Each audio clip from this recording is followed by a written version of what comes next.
வணக்கம். மாலை முரசு செய்திகளை விரிவாக பார்ப்பதற்கு முன்பாக முதல் தலைப்புச் செய்திகளை பார்க்கலாம். சென்னையில் 1000 விளக்கு, அண்ணா சாலை, மயிலாப்பூர் உள்ளிட்ட பல்வேறு பகுதிகளில் நள்ளிரவில் மிதமான மழை. தேனாம்பேட்டை, நந்தனம், கிண்டி பகுதிகளிலும் பரவலாக மழை பெய்தது.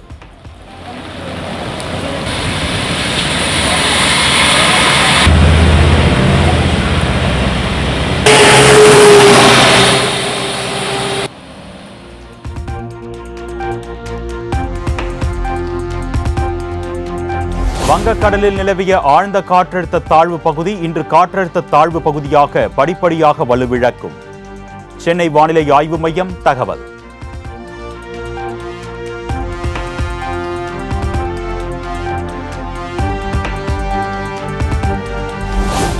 தமிழகம், புதுச்சேரியில் அடுத்த 5 நாட்கள் மிதமான மழைக்கு வாய்ப்பு. ஒரு சில இடங்களில் இடியுடன் கூடிய மழை பெய்யும் என்றும் சென்னை வானிலை ஆய்வு மையம் கணிப்பு.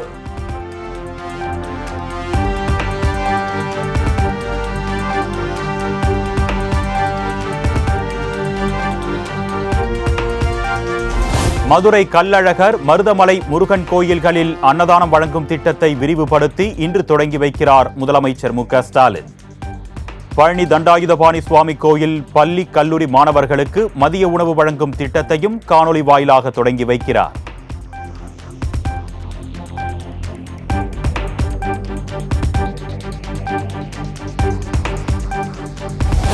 சென்னை அண்ணா பல்கலைக்கழக வளாகத்தில் மாணவி பாலியல் தாக்குதலுக்கு உள்ளாக்கப்பட்ட விவகாரத்தில் ஞானசேகரன் என்பவர் கைது.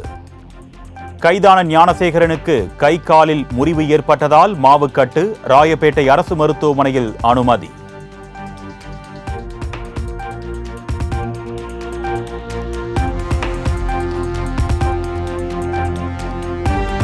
அண்ணா பல்கலைக்கழகத்திற்கு பின்புறம் மாணவிகளை தொடர்ந்து வீடியோ எடுத்து மிரட்டி வந்த ஞானசேகரன் வீடியோ பதிவை வைத்து மிரட்டி மாணவிகளிடம் பாலியல் சீண்டலில் ஈடுபட்டதும் அம்பலம்.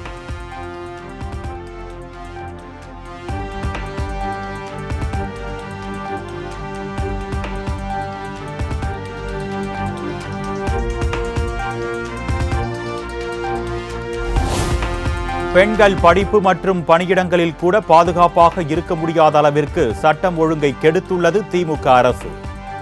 சென்னை அண்ணா பல்கலைக்கழகத்தில் மாணவி பாலியல் வன்கொடுமைக்கு ஆளாக்கப்பட்டதை சுட்டிக்காட்டி எடப்பாடி பழனிசாமி கடும் கண்டனம்.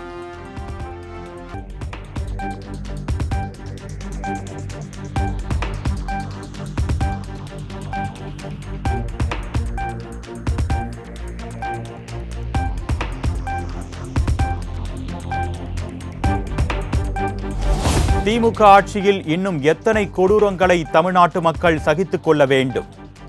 அண்ணா பல்கலைக்கழக வளாகத்தில் மாணவி கூட்டு பாலியல் வன்கொடுமை செய்யப்பட்டதை சுட்டிக்காட்டி சீமான் சாடல்.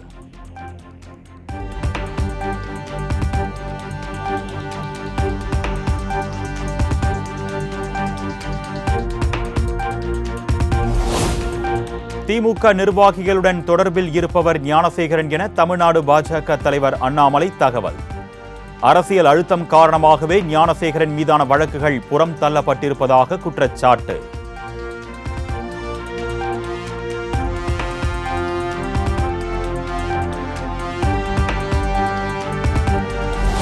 அண்ணா பல்கலைக்கழக வளாகத்திற்கு உள்ளேயே மாணவி ஒருவர் பாலியல் வன்கொடுமைக்கு உள்ளாகியிருக்கும் செய்தி மிகுந்த அதிர்ச்சியையும் வேதனையையும் அளிக்கிறது. விரைவான சட்ட நடவடிக்கை மேற்கொண்டு குற்றவாளிகளுக்கு உரிய தண்டனை பெற்றுத்தர வேண்டும் என்று தவிக தலைவர் விஜய் வலியுறுத்தல்.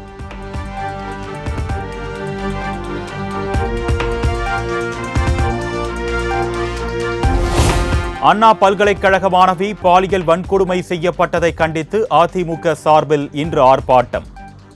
காலை 10 மணிக்கு பல்கலைக்கழக வாயிலில் நடைபெறும் என்று அறிவிப்பு.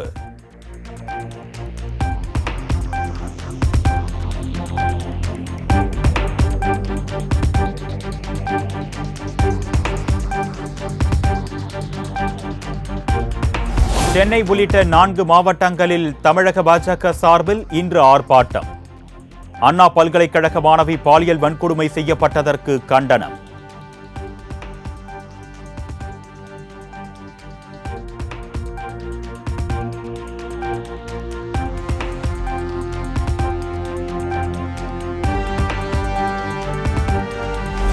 மத்திய உள்துறை அமைச்சர் அமித்ஷாவின் தமிழக பயணம் ஒத்திவைக்கப்பட்டிருப்பதாக தகவல்.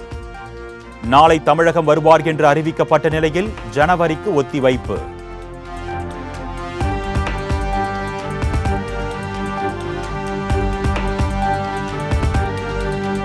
சபரிமலை ஐயப்பன் கோயிலில் இன்று மண்டல பூஜை. கூட்டத்தை கட்டுப்படுத்தும் வகையில் குறைவான பக்தர்களுக்கு மட்டுமே அனுமதி.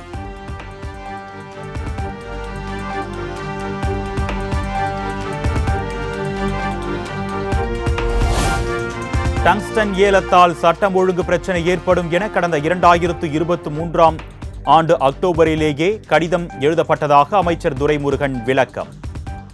மாநில அரசின் எதிர்ப்பையும் மீறி மத்திய அரசு ஏலம் விட்டதாகவும் குற்றச்சாட்டு.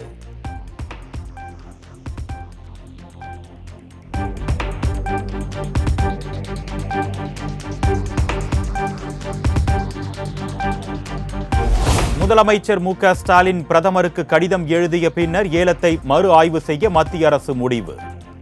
ஏலத்தை முழுவதுமாக ரத்து செய்ய வேண்டும் என்றும் அமைச்சர் துரைமுருகன் வலியுறுத்தல்.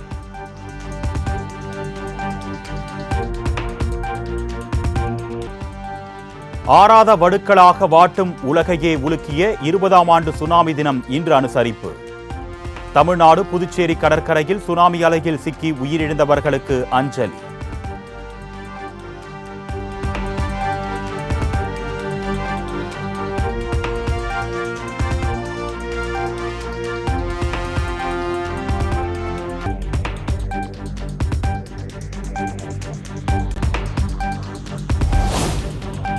விருதுநகர் வெம்பக்கோட்டை அருகே நடைபெற்று வரும் 3ஆம் கட்ட அகழாய்வு பணி. சுடுமண்ணாலான சிவப்பு நிற வண்ணம் தீட்டப்பட்ட சிகை அலங்காரத்துடன் கூடிய மனித தலை கண்டெடுப்பு.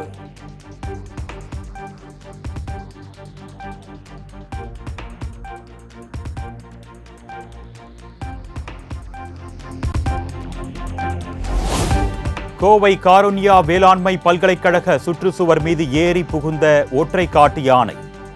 காலை முதல் மாலை வரை ஒரே இடத்தில் முகாமிட்டு பயிர்களை அழித்து அட்டகாசம்.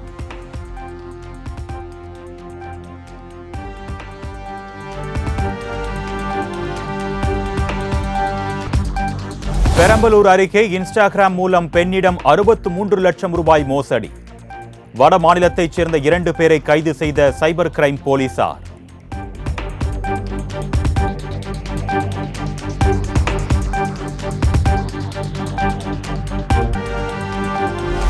சிவகங்கை மயிலாடுதுறையில் ஐயப்பசாமி கோவில்களில் வெகு விமரிசையாக நடைபெற்ற திருவிளக்கு பூஜை.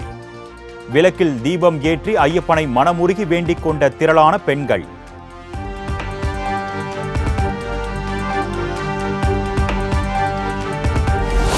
புதுச்சேரி மத்திய பல்கலைக்கழக விடுதிக்குள் புகுந்து லேப்டாப்கள் திருடிய விவகாரம். குற்றவாளி பல்கலைக்கழக பாதுகாவலரிடம் வழி கேட்டு சாவகாசமாக ஆட்டோவில் ஏறி செல்லும் சிசிடிவி காட்சி.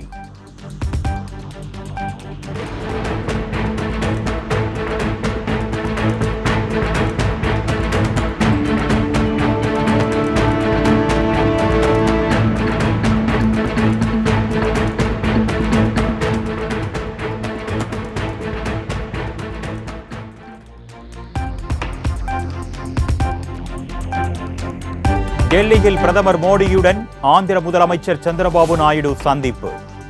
ஆந்திராவில் மேற்கொள்ளப்படும் வளர்ச்சி திட்ட பணிகள் உட்பட பல்வேறு விவகாரங்கள் குறித்து ஆலோசனை.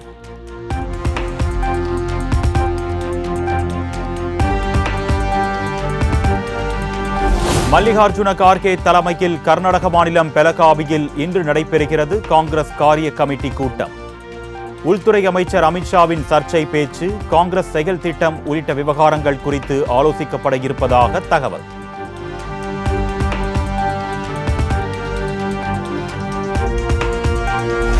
AI தொழில்நுட்பத்தில் மறைந்த பிரபலங்களுடன் இருக்கும் தற்போதைய பிரபலங்கள். சமூக வலைதளத்தில் வைரலாகும் புகைப்படம் மற்றும் வீடியோக்கள்.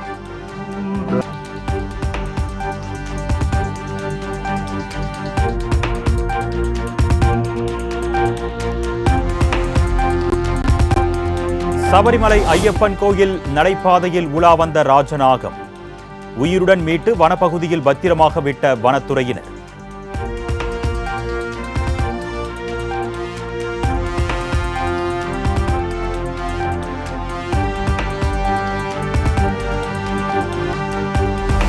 ராஜஸ்தானில் ஆழ்துளை கிணற்றில் விழுந்த 3 வயது சிறுமி. 4 நாட்களாக இரவு பகலாக தொடரும் மீட்பு பணி.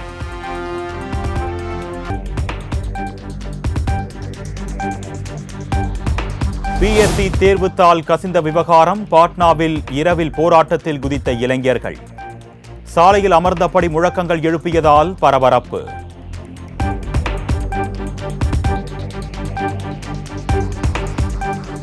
டெல்லி, ஜம்மு காஷ்மீர் உள்ளிட்ட வட மாநிலங்களை வாட்டி வரும் கடும் குளிர். நாளுக்கு நாள் அதிகரிக்கும் பனியால் பொதுமக்களின் இயல்பு வாழ்க்கை பாதிப்பு.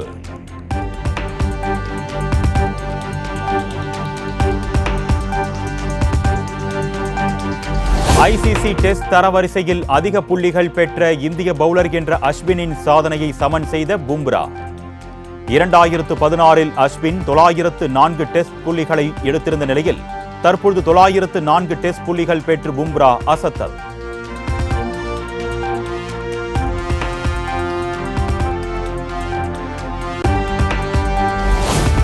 அமெரிக்காவில் நடிகர் சிவராஜ்குமாருக்கு வெற்றிகரமாக நடைபெற்ற புற்றுநோய் அறுவை சிகிச்சை.